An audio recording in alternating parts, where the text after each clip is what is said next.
తెనాలి రామలింగడి కథలు.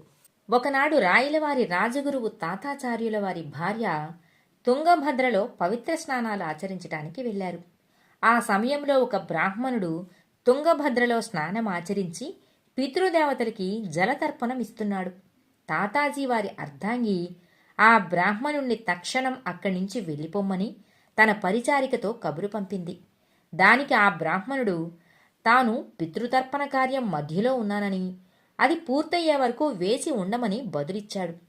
రాజగురువు భార్య అయిన తనకి గుర్తింపు, గౌరవం, మర్యాద ఇవ్వకుండా రాజబంధువులకి ప్రాముఖ్యత ఇవ్వాలన్న ఇంగితం కూడా లేకుండా ఆ విధంగా ప్రవర్తించిన ఆ బ్రాహ్మణుడి మీద ఆవిడికి చాలా ఆగ్రహం కలిగింది.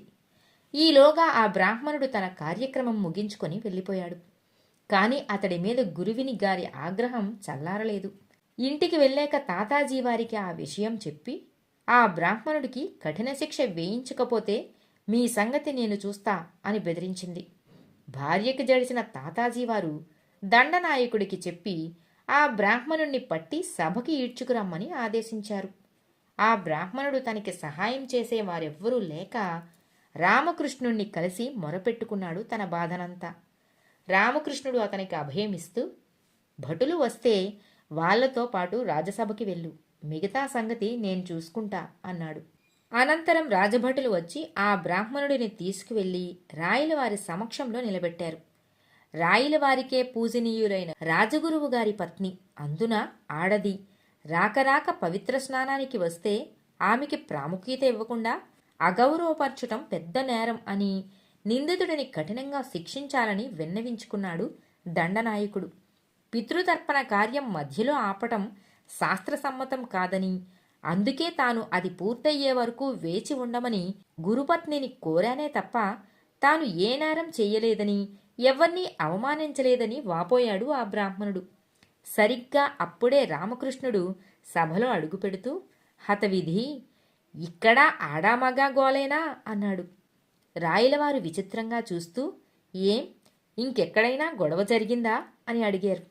రామకృష్ణుడు తల ఊపుతూ, అవును మహాప్రభు, నేనొచ్చే దారిలో కొందరు పెద్దలు సృష్టిలో మగవారి సంఖ్య ఎక్కువ, ఆడవారి సంఖ్య ఎక్కువ అని వాదించుకుంటూ నన్ను చూసి తమ సందేహం తీర్చమని అడిగారు. అందుకు నేను, భగవంతుడు ఆడవారిని మగవారిని సమానంగానే సృష్టించాడు. లోకంలో సగం మంది మగవారు, సగం మంది ఆడవారు. కానీ కొందరు మగవారు తమ పెళ్లాల పోరు పడలేక నిరపరాధులని శిక్షించి వీరు కూడా ఆడంగిరేకుల వారైనారు. కనుక ఆడవారి సంఖ్య కొంచెం ఎక్కువే అని చెప్పా అంటూ సభని తేరిపారా చూసి, ఇక్కడ కూడా ఆడంగి సమస్య ఎదురైనట్టుందే, అంటే ఆడవారి సంఖ్య మరొకటి పెరిగింది అన్నాడు రామకృష్ణుడు. అందరూ గొల్లున నవ్వారు. అంతే, తాతాజీవారు మొహం మార్చుకొని తమ ఆరోపణను ఉపసంహరించుకున్నారు. ఇట్లాంటిదే మరో సంఘటన జరిగితే రామలింగడు తన సమయస్ఫూర్తితో ఆ సమస్య పరిష్కారం కూడా చేసి నిరపరాధిని కాపాడాడు. అదేమిటంటే, రామకృష్ణుడికి పరిచయస్తుడైన ఒక వ్యక్తి తన కుమారుడి పెళ్లి ఊరేగింపు కోసం ఒక భాగ్యవంతుడి వద్ద ఉన్న ఏనుగును అడిగి తీసుకుని పొరుగురిలో జరిగే పెళ్లికి ఏనుగును తీసుకువెళ్లాడు. విధివశాత్తు ఆ ఏనుగు మరణించింది. ఆ వ్యక్తి తిరిగి వచ్చాక భాగ్యవంతుడిని కలిసి ఏనుగు మృతి చెందిన విషయం చెప్పి, నువ్వు కోరితే కొత్త ఏనుగును కొనిస్తా, లేదంటే దాని ఖరీదు ఇస్తాను అన్నాడు. ఆ మాటలకి ఆ భాగ్యవంతుడు మండిపడుతూ, నేను డబ్బుకి గతిలేనివాణ్ణి అనుకున్నావా? కావాలంటే నా వద్దనున్న ధనంతో 10 ఏనుగులు కొనుక్కోగలను, కాని నీ డబ్బు నాకక్కర్లేదు, నా ఏనుగే నాకు కావాలి, అంతే అన్నాడు. ఆ వ్యక్తి భిన్నుడై, చచ్చిన ఏనుగుని ఎలా ఇవ్వగలను అని ఎంత బ్రతిమాలినా వినకుండా రోజూ అతని ఇంటికి వెళ్ళి తన ఏనుగుని తిరిగి ఇమ్మని, అది వంశవారసత్వంగా తనకి సంక్రమించిన ఏనుగని, దాన్ని డబ్బుతో విలువ కట్టలేమని పీడించసాగాడు అతను. ఆ బాధ పడలేక ఆ వ్యక్తి రామకృష్ణుడిని కలిసి తన గోడును వెళ్ళబోసుకున్నాడు. రామకృష్ణుడు అతనికి ఒక ఉపాయం చెప్పి పంపించాడు. ఆ మర్నాడు ఆ భాగ్యవంతుడు ఆ వ్యక్తి ఇంటికి వెళ్ళి తలుపులు కొట్టాడు. ఎంతకీ తలుపులు తీయకపోవటంతో భల్లున తలుపులు లోపలికి నెట్టాడు. వెంటనే తలుపు లోపలి వైపున పేర్చిన పాతకుండలు కొన్ని పటపటా పగిలి ముక్కలైపోయాయి. అంతలో ఆ వ్యక్తి పరిగెత్తుకు వచ్చి, అయ్యయ్యో, బంగారం లాంటి కుండలు పగలగొట్టావా అంటూ అరిచాడు.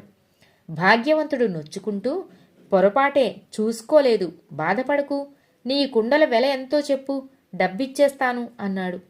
ఆ వ్యక్తి ఎంతో ఆవేశంతో రెచ్చిపోతూ, డబ్బిస్తావా? అవి మామూలు కుండలనుకుంటున్నావా? మా తాత ముత్తాతల నాటి నుంచి వంశపారంపర్యంగా సంక్రమించిన కుండలు.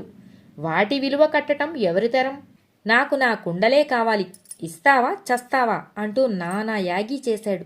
సరిగ్గా అప్పుడే ఆ వ్యక్తితో ఏదో పనున్నవాడిలా అక్కడికి వచ్చిన రామకృష్ణుడు ఏమిటి వివాదం అని అడిగాడు ఏమీ ఎరుగనట్లు. భాగ్యవంతుడు విషయమంతా వివరించి, పగిలిపోయిన పాత కుండలు తిరిగి ఇవ్వమంటున్నాడండి అని ఫిర్యాదు చేశాడు. రామకృష్ణుడు తల పంకించి, న్యాయమే గదా, విధివశాత్తు చనిపోయిన నీ ఏనుగుని తిరిగిమ్మనటం ఎంత న్యాయమో, పగిలిన కుండలు తిరిగివ్వడం కూడా అంతే న్యాయం కదా అని చెప్పాడు. ఆ వ్యక్తి తల ఊపి, న్యాయం ఏమిటో విన్నావు కదా, నా కుండలు నాకిచ్చేస్తే నీ ఏనుగును నీకిస్తా, కాదంటే ఇద్దరం న్యాయాధికారికి ఫిర్యాదు చేద్దాం పద అన్నాడు.